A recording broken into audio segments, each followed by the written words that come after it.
Hello, Cubs fans, and welcome to a brand new edition of Cubs on Tap. We're talking about another win, Nick. And I'll tell you what, buddy, before we get into this whole thing, first off, I am Ron Luce, joined by the great Nick Hudson with me here tonight. Dude, I'll tell you what, it's funny because you and I talked a little bit pre-show, right? Friend of the program here, Mr. Juice on Tap. Hey, his name's in the intro. It's true. He's part of this show. But our other three co-hosts came on last night after a beautiful win, and just bitched and moaned.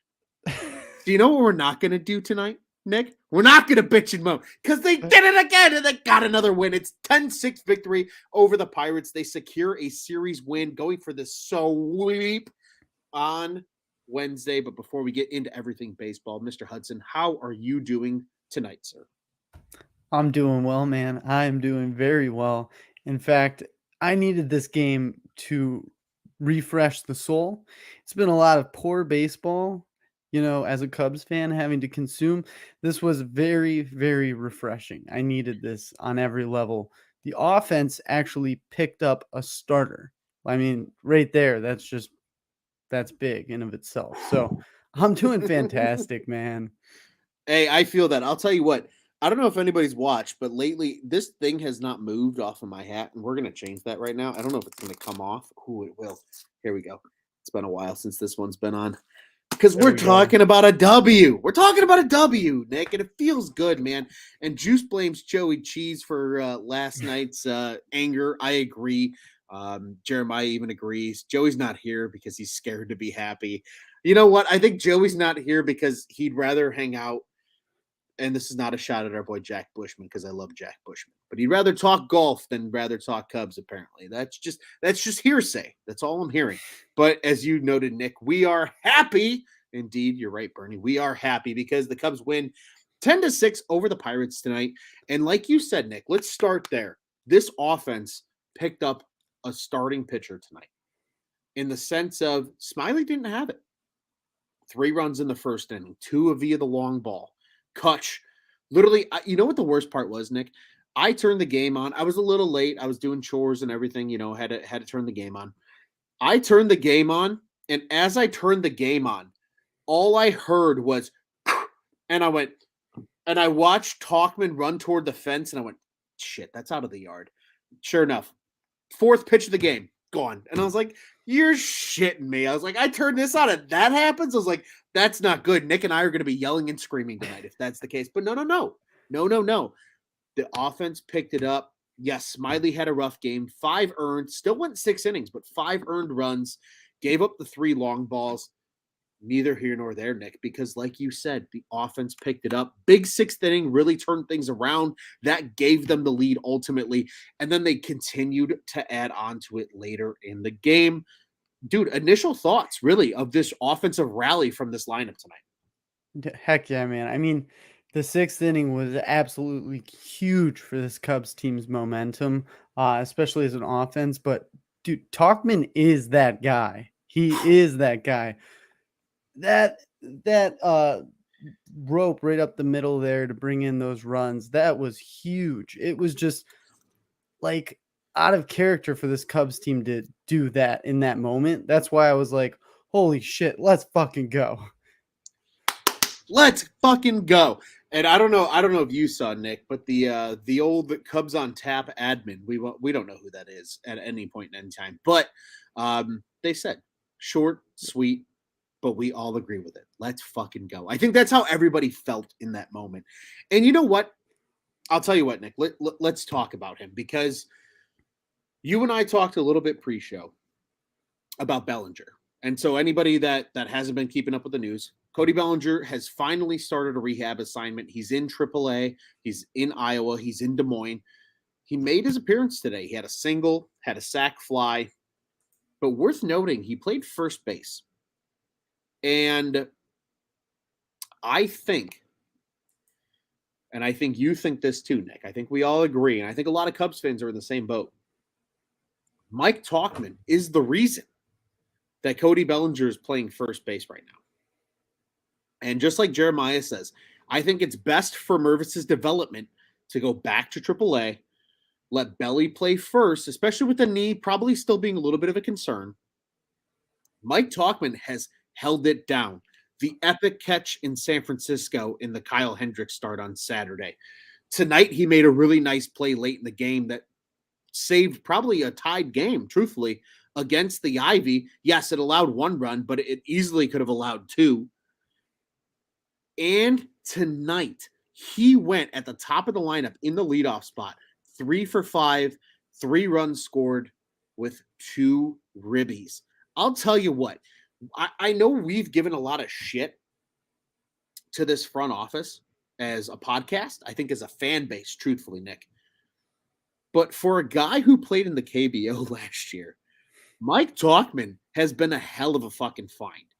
And I think he has presented something at the top of this lineup that this Cubs team needed because they looked lost. They looked lost on the road trip. I think we all agreed on that. They looked out of sync, whatever. But he has provided some electric plays and again, he's not expected to be the hero. He's not expected to carry the team. But in his role as a solid center fielder, and more often than not lately, the leadoff hitter in this lineup, he has absolutely delivered. Nick, I mean, just what do you think it is that is allowing is allowing Talkman to bring this to the lineup, but B, do you think it's just the case of he's exactly what they needed at the right time? Yeah, I mean, right there, I think you're exactly right.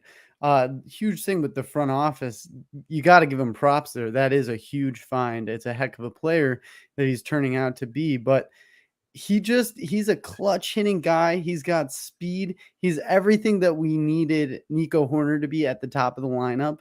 And to have another guy almost like hidden talent, that's exactly what you need if you're going to talk about getting back in this and being competitive or even getting close to 500 again. So, I mean, this is exactly what you needed at this time, but I love his style of play. He's just a ball player. He goes out there, gives you a great plate appearance. He makes great contact. The other thing is his defense, like that catch you mentioned tonight. That was it was spectacular. He stuck right with the ball through the catch, through the wall, and he looks great. So I think that's why Belly's playing first, man. Hey, and you know what? I think that's okay with this team, right? Because let's be mindful. For those that don't know much about Mike Talkman, he's not some up and coming, oh, he's a prospect and things like that. He's 32 years old, which I make that sound old. It's not old. But he was a 2013 draft pick. He was a Colorado Rockies 10th round pick out of Bradley, which anybody that lives in the state of Illinois knows exactly where Bradley University is. And he's a Palatine native. And I think that's what makes this story so much fun for a guy like Mike Talkman. Because, yes, is this going to be the rest of his career? Is this even going to be the rest of his season? Maybe not. But in this moment right now where this Cubs team, A, is struggling offensively, B, needs somebody to step up in the absence of your Gold Glover who's been hot to start the season in Cody Bellinger, Mike Talkman has done a hell of a job filling that role. Truthfully, he has not left anything on the table. I think everybody's very content with what he's brought to the table. Yes, he doesn't walk a lot. I don't give a rat's ass. He is still right now a 758 OPS player, and he's hitting nearly 300, 299 after tonight's game. That plays, and he's playing very, very good defense in center field.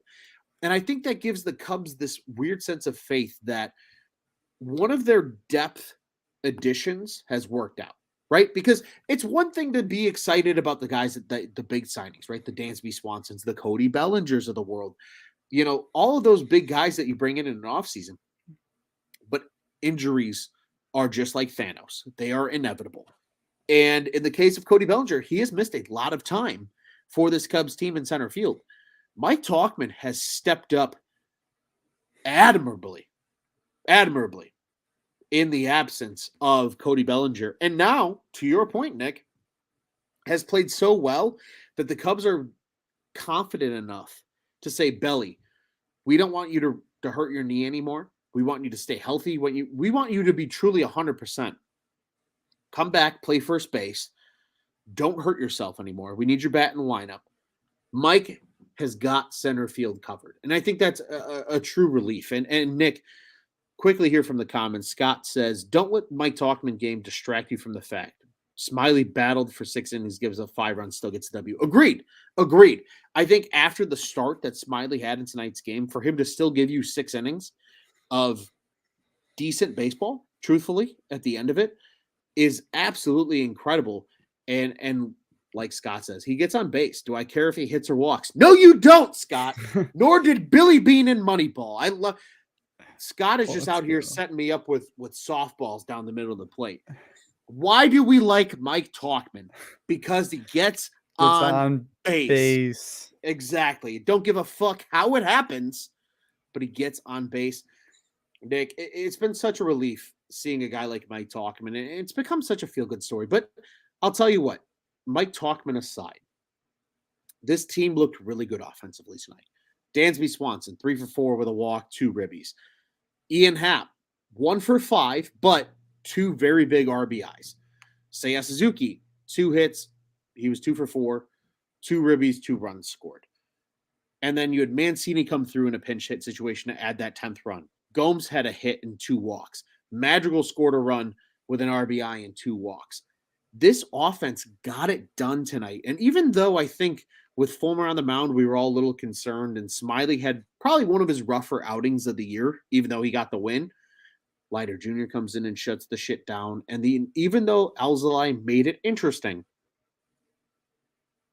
he still got away with it, and they still get out of there with the win. This just felt like I am going to take a little bit. I'm going to steal just a smidge from last night's show because Joey and Juice and Tyler discussed, because Joey came in fucking angry for no goddamn reason. I'm calling you out, Mr. Rakota. No reason after an 11-3 win or whatever it was. And it was just like, yeah, this team does this, and then they go 5 games without scoring more than 4 runs. And that's fair. That is very fair judgment. But this is where I call to this team, Nick. And this is where I want to hear your thoughts and know where your head is. And I want to hear how you're feeling about guys like Seiya. I want you to let it all out there. But I broke out the tie-dye tank top, and anybody that's a loyal listener has seen this thing. It's when you know it's summertime when this thing comes out. But like, this is the Cubs team and the Cubs vibe that they need. They need that Wrigley Field vibe. Bring it on the road with you. I don't care if it requires you bringing a jar of fucking Wrigley Field sand with you. Do whatever it takes to bring this momentum that they build at home, especially against good teams. The Pirates are a good team. I know everybody says, "What? They're the Pirates." I don't care. They're still leading the fucking division. Yep. They're still the best team in the NL Central. And guess what? This Cubs team has won the series already against them, has an opportunity for a sweep tomorrow. And they are just getting it done offensively. 23 runs in 2 games. 21 games. I can't do math. 21 runs in 2 games. Regardless, it's over 20 runs in 2 games. That's really fucking cool and really fucking tough. And we like that around here at Cubs on Tap. Just, Nick, what is it going to take for this team to take this energy that they have at home at Wrigley Field, in this case, and carry that with them? Because we have seen it. This is why the guys were mad on the show last night. We have seen what this team can do at full strength when they are hitting and guys have timely hitting and pitching is there. What is it going to take for them to bring it all together and just ride this into the rest of the season to at least have a shot at the Central title when it comes to year end? Yeah, man. I mean, it's all about the vibe, like you said. And this team tonight was operating exactly the way you want to see. They need to play to their brand of baseball. I've said it before. And this is exactly what they did tonight, is play to their brand of baseball. Did they get down 5-1 early on? Yes, but they knew that they could string some hits together and string some runs together. And honestly, the power, it's not going to be there for this team. It's just not going to be the top 10 in baseball. They're just not going to be there. So they have to accept that and play to the brand. And when they're on the road, they need to remember that you have to be aggressive out of the gate. You have to be putting the pressure on that team, especially at their home turf. You got to put the pressure on them. So Mhm. guys like Saya showing in the, in the ninth or whatever, that was insurance run, that's big. And to keep that kind of vibe going where no runs are enough. I mean, until it's over, you keep putting runs on the board. That's what I want to see. A lot of times they go on the road or they'll even be at home and they can look lifeless. And it's like you don't want to see Mhm. that at all. I want to see if they're losing, I want to see them losing good. And if they're winning, win well. Mhm. So we talked about it earlier. A lot of these games are going to be one run and you're going to have to edge them out. And that's just the nature of the beast with the Cubs. And we are fully capable of doing that, especially with the speed that we have. And, we can do that. So like you said, it's going to be the vibe. If they can keep this vibe going where they're beating good teams, they're looking good all together, and they're operating on full cylinder. When you operate as a team, especially like the Cubs, you can really achieve a lot. You can put more runs up than a power team. I mean, it's because back-to-back hitting, it starts to really put pressure on the bullpen. It's exactly what they need to do is play to their brand of baseball. 100%. And there's a couple of points that you brought up that sparked some thoughts in my mind. First off, you mentioned, right, just no power. Jeremiah's got the stat for us. Scored 9 runs with no extra base hits. That's cool and fucking tough. That works. That plays. I don't care. They don't ask how, they ask how many at the end of the day. And that's how it happens. And yes, they hit 30 wins tonight. It's all good. They're going to bring a bag of grass clippings as well on the road with them. Even Joey's out here saying, hey, you're welcome for all his negative energy last night to channel tonight's win. And yes, always sun's out, guns out for Ron Luce in the summertime. I think it's just kind of common for me to wear tank tops around here during the summertime. It's just pretty normal at this point. People get used to it. If you don't like it, I don't know what to tell you. At least you don't see anything you don't want to see. It's just it all blends. I'm so pale that like the yellow looks like my skin at times. It's just all the same tint of color and things like that. Nonetheless, the vibes are there, like you said, Nick. Like this team is figuring it out. They're finding ways to get it done. And this just needs to be more consistent. And you know what? Like your microphone in a weird way is like inspiring me in the sense of like good colors, good vibes, good fortune, right? The Cubs just need to let that happen, right? You need to let the Christopher Morels do their thing. You need to let just this team be this team. And I do truly believe that this team's a good ball club. Like we've sat here and we've watched it. We saw April. We've seen these weird games like tonight in between where like you're like, yeah, this team can do some shit. Like they're not atrocious by any stretch of imagination. Just guys have to get out of their own heads in the sense of like just go up there and have good at bats. Like you said, this team looked lifeless at times, especially on this last West Coast trip. Lifeless at times. That Angels series, atrocious. If they ever replay that series on Marquee just for shits and giggles, I will boycott the program. Like I don't want to see that series. Let it die in history. That's where I'm at mentally. But like you saw the good moments in the Giants series. You saw the good moments in the Padres series. Like this team is not dog shit. This team is not bad enough to sell Marcus Stroman.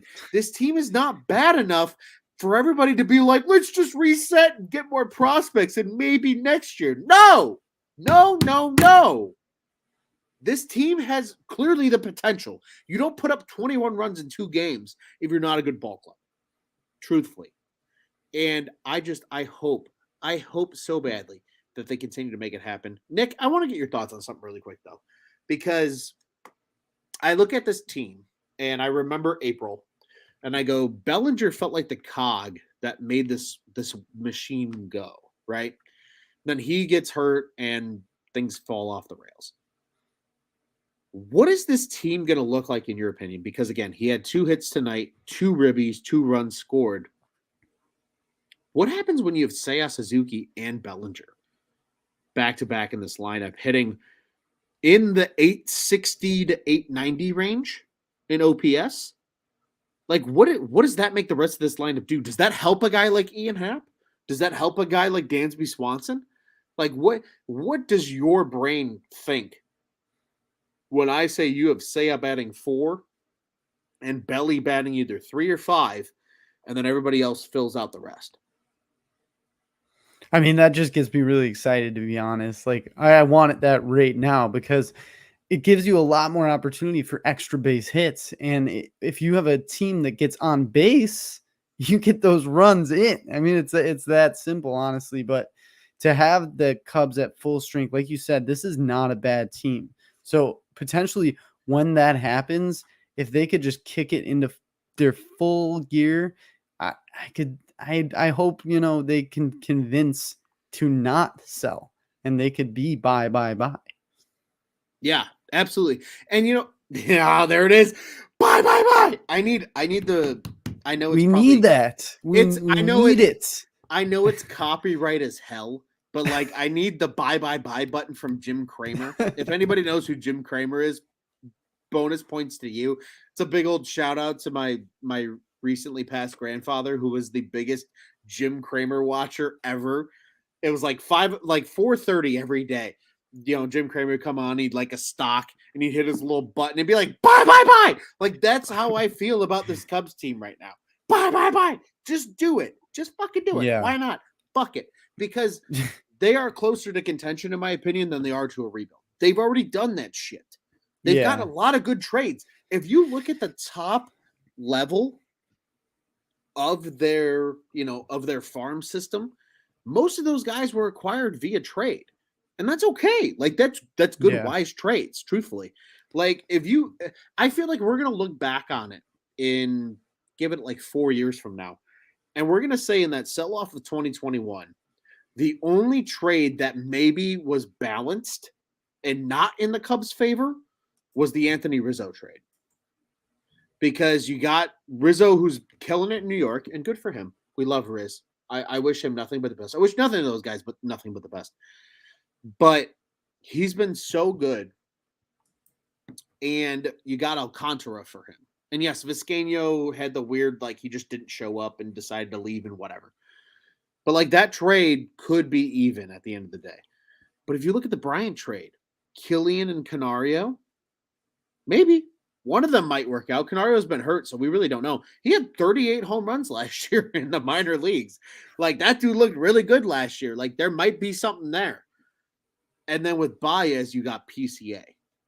So, like, at the end of the day, this 2021 sell-off looks really, really good in hindsight, right? So, but again, that's okay. That's okay to have your top prospects come from trades. Nonetheless, don't just sit here and be like, oh, we're going to sell again for another offseason. That's fucking stupid, because you got people over here like Scott who'd sell his soul for one long ball hitter. Bernie's ready. Bernie's ready for summer vibes, as am I.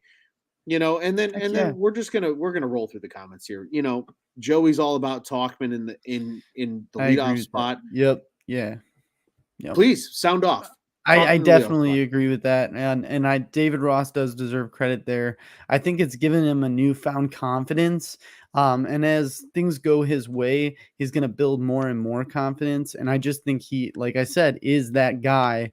So he's going to start to deliver in those moments. You need clutch hitting. You were desperate for clutch hitting, and he provides that for you. And to have a leadoff guy that can get on base throughout the game, because they're usually the ones that get the most plate appearances. I mean, it's huge. It's what you need. So I agree with Joey there. Do you think, Nick, that Tauchman being a Chicago native, like, again, I'm almost going to relate it over to another show that people probably hear my voice on and go, fuck, we have to hear from this guy again. But over at Bears on Tap, Ryan Poles, GM of the Chicago Bears, has deliberately said, we have signed guys that are from the Chicagoland area because they understand what happens when the Bears win. Do you think it's kind of that way with Mike Tauchman right now? And like, he understands when Cubs win because he's a Palatine native? Yeah. I mean, I think that if you're a Palatine native, you're going to understand the vibe, what it brings to the city of Chicago. But I think that it gives him a sense of purpose. Like, he has a chance. He had an opportunity, and he has taken full advantage of that opportunity. But if you're in a place where you're already comfortable, you already know, like you said, what this brings when you start winning. You just give yourself more of an advantage there. So I think you're onto something there. I think that he definitely, like, being a on the Cubs. I don't know if he grew up a Cubs fan, but being on the Cubs, he knows what it means to Chicago. Yeah, if I remember correctly, I think they did say he was a Cubs fan growing up, so it makes it even Yeah. cooler. Joey calls him the Palatine Pounder. Of course, Joey's mind goes to the gutter. But a couple more comments here, which they're fun. We have to read them, especially for the people that listen to this in podcast form. Jeremiah says Joey giving Rossi props. That's hearsay, 100%. He also says in sync because we were talking about bye bye bye, which good joke. I appreciate that. As an in sync over Backstreet Boys lover as a kid, I truly appreciate that. Joey, you're a buck late. He says Bellinger playing first base in rehab means Mervis back to AAA. Talking sticks? Question mark. Yeah. We already addressed that, dude. You're a little late to the ball game here, bud. Juice is Jim Kramer in the offseason with the hashtag plans, but Joey says you are Kramer and I am George Costanza. Neither here nor there. Angles fall off and the Cubs trade and extend for Otani at the deadline. Yeah. Scott's gonna ride that train till he dies. And hey, I respect it. Hey, Hey, yeah. I'll tell you what, if the Cubs get Shohei, cool. If they don't, I'm expecting the worst and hoping for the best. And then Juice says that costs extra. All right, we'll keep this thing moving. One last thought when it comes to tonight's game, Nick, that I want to get your thoughts on before we keep this thing moving to tomorrow. With Drew Smiley, right? Like he finally had a bad start for the first time in a while. But ultimately, what does it say in a veteran like him battling back the way he did and still giving this Cubs team a chance? Like, I feel like I think the biggest concern for us as Cubs fans most of the season has been this pitching staff in terms of giving us confident starts, right? Marcus Stroman is going to be an all-star. And if he's not, I am going to riot and boycott. And if he's traded at the deadline, I've already said it on the show. If he's traded at the deadline, you're not going to see me after the deadline. It'll be 2-month hiatus of Ron Loose on Cubs on Tap. But Stroman's been great. Steele's been great until he got hurt. Otherwise, we've kind of been looking for like consistency in terms of starts with the rest of this Cubs staff. Hendricks has actually been pretty good in his return, but Smiley has been really good. And even with a bad start tonight, what does this say about a guy like Drew Smiley to this rotation? And like, I feel like when he was re-signed, people were like, why would you give him so much term as a lefty and he's old and blah, blah, blah. How much do you think he actually truly means to this team, especially just a guy that can go out there and battle and give you a good start, even when he doesn't have his best stuff? Yeah, I mean, that's huge. You can't expect the guy to be lights out every time. He's not a top level starter, but he's been giving you those performances. So tonight, to go out there and battle after going down, and giving the Cubs an opportunity to get the bats going, knowing fully well that they might not get going, because in his head, he's been there, he's done that. He knows what run support is and when he gets it. So he shut out that noise and he continued to battle. He left a couple pitches up, but other than that, he looked he still looked sharp. But this is a guy that you didn't expect to be this type of caliber good, So to have an outing like this and show that you can still hold the fort down, that just increases his value, in my opinion. I think that he's huge for this team. And like you said, Hendricks has been exactly what we need at this moment. Like, he's giving you innings, he's eating up time, and I think he's going to take a turn and go up really quick because that changeup's just nasty.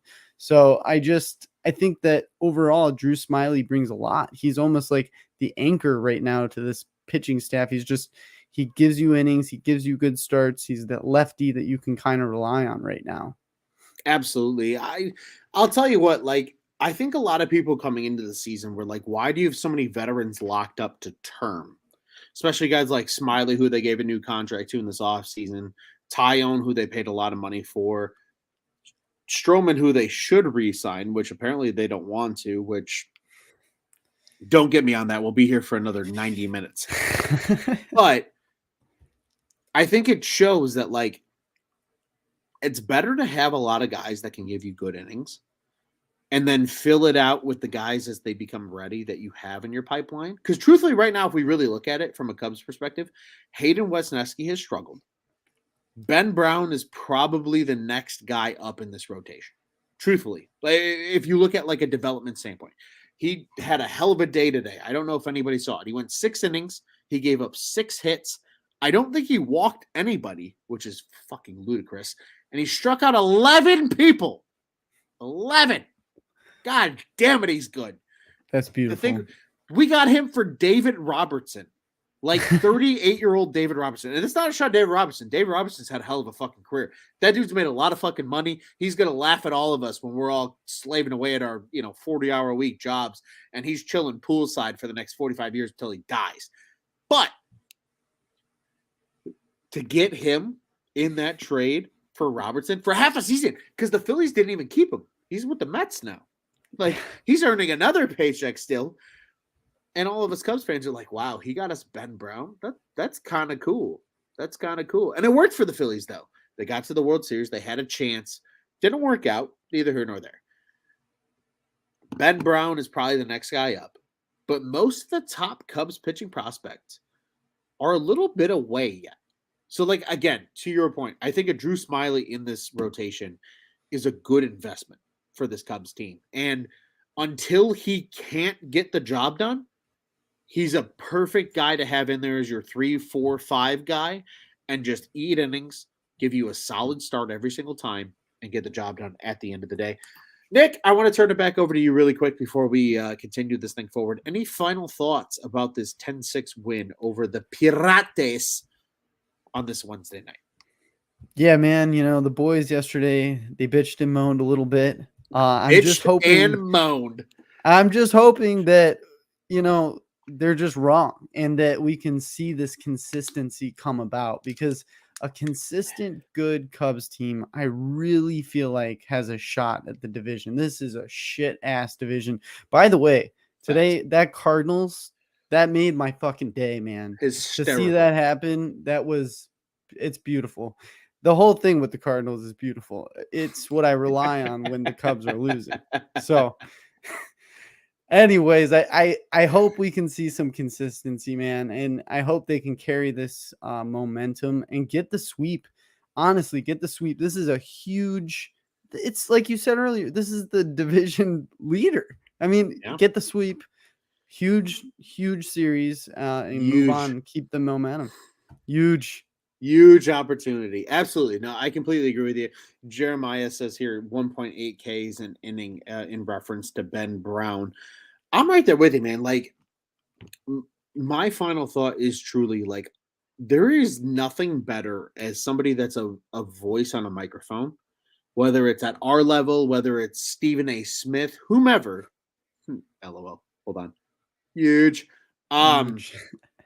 There's nothing better, truthfully, especially when it's a team that you like. In our case, we are all Cubs fans here. There's nothing better than being wrong. Like, I want to be wrong when I'm negative. That's the exact thing I ask for as a voice on a podcast is, please, I hope this Cubs team makes me look like a fucking asshole for saying shit that I said. Please, like, there is no, honestly, like, it is the most jubilating feeling in the entire world, because it's like, good, this team did exactly what I didn't think they were going to do, and they proved me wrong, and I want to be proven wrong. It's almost one of those weird things like a coach, right? Like, if you're a coach and you walk into your locker room and you're like, these other teams in your division or conference or whatever it is, they don't think you're shit. Prove them wrong. Yes, please, prove them wrong. Prove us wrong. Please. I tweeted tonight before this Cubs team came back from the Cubs on Tap account.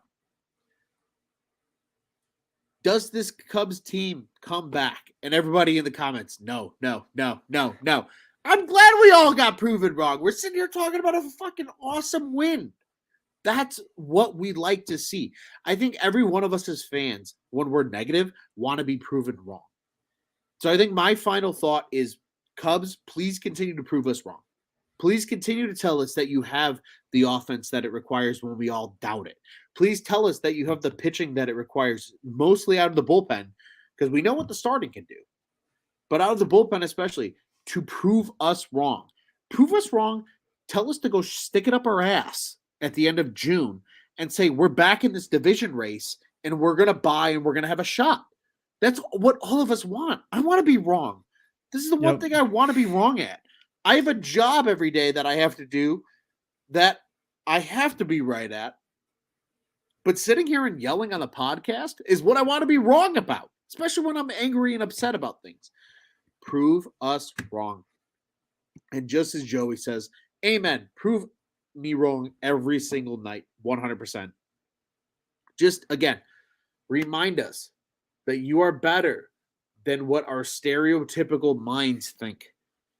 Be better. This Cubs team has shown it. They've proven it. They've done it. They've done it the last 2 nights. We know this Cubs team can get it done offensively. Continue to get it done, and we will all be happy. Nick, let's go ahead and look forward to tomorrow because the Cubs have an opportunity for something really cool against the best team in the NL Central right now, which would be something that begins with an S and rhymes with weep.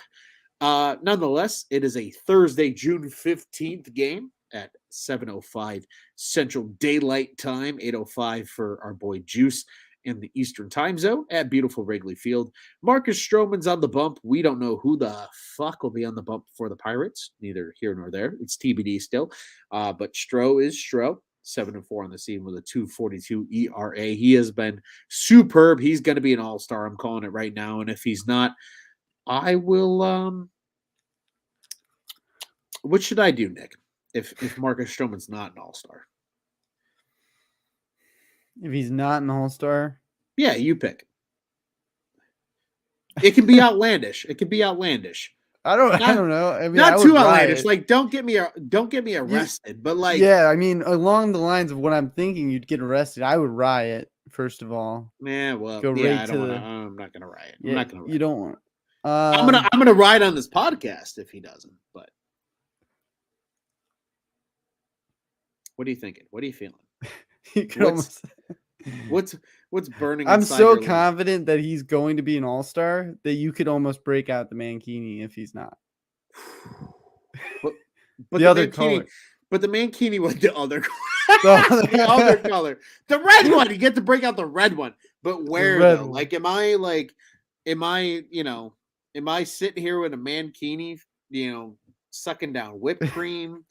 Am I ripping shots of Malort every time somebody says I can't believe Marcus Stroman wasn't an all-star? Because there's a bottle of Malort in my house. So like we can make that happen. I think that's what it should be. If he's not an all-star, I think yes. The whole Cubs on Tap gang will join the show. I'll be in the red Mankini, and I will have shots of Malort ready. And every time somebody on the show says, I cannot believe Marcus Stroman was an all-star, for the fact that we still need to have a show. It just can't be everybody sitting here being like, I can't believe Marcus wasn't an all-star, and then just taking turns. Yeah, right. I will rip a shot of Malort, and it'll be all kinds of fun. And holy hell, the absolute comments are losing their minds. Jeremiah wants the one chip challenge. I would do that. I really would. I truthfully would. That doesn't bother me. If somebody wants to order that for me, please do. Scott wants me to chug a bottle of Malort. No, please no. Hot sauce and Malort, that sounds awful. My father chiming in saying, please no. Yeah, because he has to deal with it. That's the best part of all of it. And Juice thinks it's funny that he says no. The one chip challenge is Pucky one chip challenge is a big thing. I will never be the same after that picture. It's already out there. I've already been in a Mankini on this show, Dad. So you just got to get used to it. But all right, I'll tell you what. It's either going to be a Malort and Mankini challenge or a one chip and Mankini challenge. If Marcus Stroman's not all-star, he's been that fucking good. He leads the league in quality starts with less than 2 earned runs. 11 compared to 8 was the next best guy, I believe, coming into a week or two ago. He has been that good. I expect him to give the Cubs a chance tomorrow, Nick, against this Pirates team for the old S word that rhymes with weep. What say you? What is it going to take for the Cubs to get a win tomorrow against the Pirates? Stroshow's out there. It's going to take some darn run support. I've been asking for the run support for Stroh for I don't know how many times, but it's going to take some run support. They got to go out and do what they did. Do half of what you did in the last 2 days and let Stroh do the rest, man. He just needs a little help. And it seems I just his win and loss line would be so different. It seems every time he goes out there, he does not get the help that he needs. And it's unfortunate because he's a fiery guy, he's a passionate guy. I want to see him get that help tomorrow. I want to see another quality start and have the offense pick up the pitcher again. Why not? Hell yeah. We like offense when it picks up the pitcher. I'm right there Yes. with you. Nick, I want to give you the opportunity first, though. Final thoughts before we sign off for the night. I hope we can keep having fun shows because obviously winning is fun. And as I mentioned earlier, we are in a bad division. So I hope that we can just take control of this thing. If we can consistently play good baseball throughout this next stretch, it can really turn things around. We can be in the narrative of the top in the division. And there's no reason the Pirates should be up there. There's no reason we should be up there. We are a good baseball team. And it starts with putting a good lineup out as well. And I want to see that staying there. Good lineup every night. Win the game. Every single play to win. We play to win the game. That's what we do. So do it. You play to win the game. That's all I can think about when you say that is you play to win the game. You do. Absolutely. You do. There are no punting. I don't want to see any punting lineups. It's disgusting to me. This is a major league franchise. We are the freaking Cubs. Go out there, win every day. Third largest market, baby.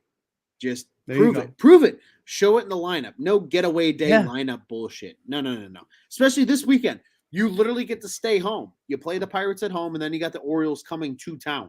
There is no reason to have a getaway day lineup. You don't have to get on an airplane and go anywhere. You are staying home. You're in your own bed, and it is what it is. A couple of comments here, Nick, that are going to set up my final thought. My father says the one chip challenge. He says if he is not an all-star, he will join me, which I am going to keep him to that. But on top of it, Scott says wear the mankini to Wrigley. I'll tell you what. This is the refined bet. If Marcus Stroman is not an all-star, I will wear the mankini to Wrigley. But I will wear it with shorts on, and I will put a t-shirt on to get into the ballpark, and then I will take the t-shirt off when I am in the ballpark. And I will also do the one chip challenge in relation because I am that confident that Marcus Stroman is going to be an all-star because of how good he has been.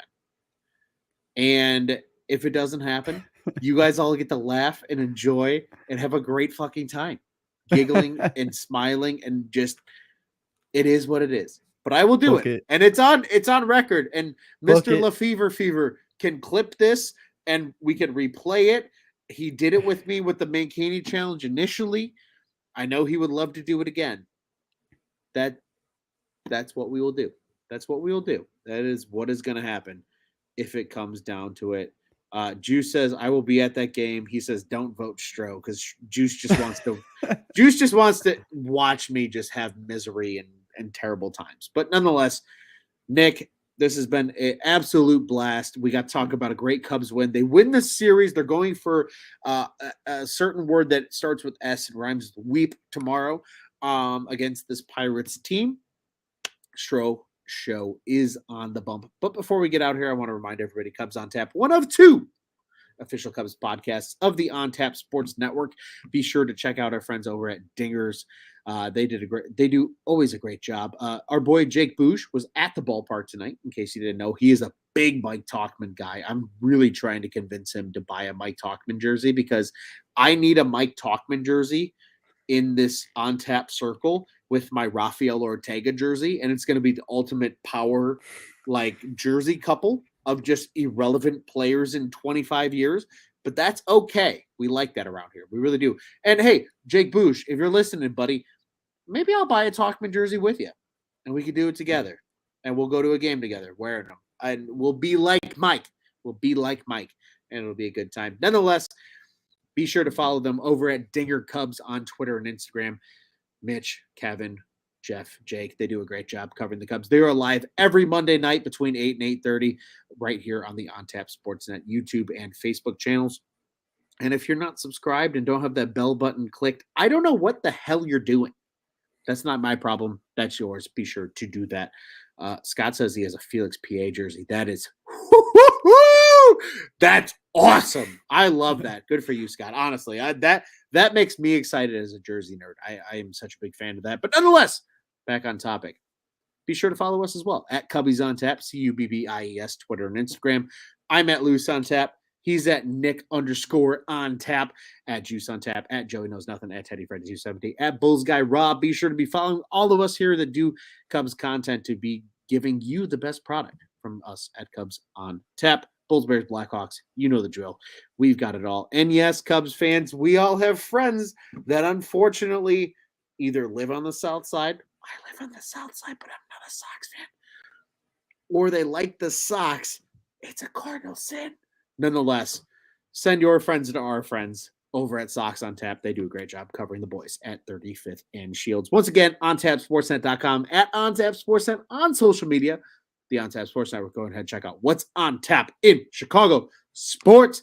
Nick, my friend, this is always a pleasure. It's even better when we get to talk about a win. And what do you say, buddy? We get out of here the only way to how it comes on tap. Fuck the Cardinals. Yes, and let's go Cubbies. Woo!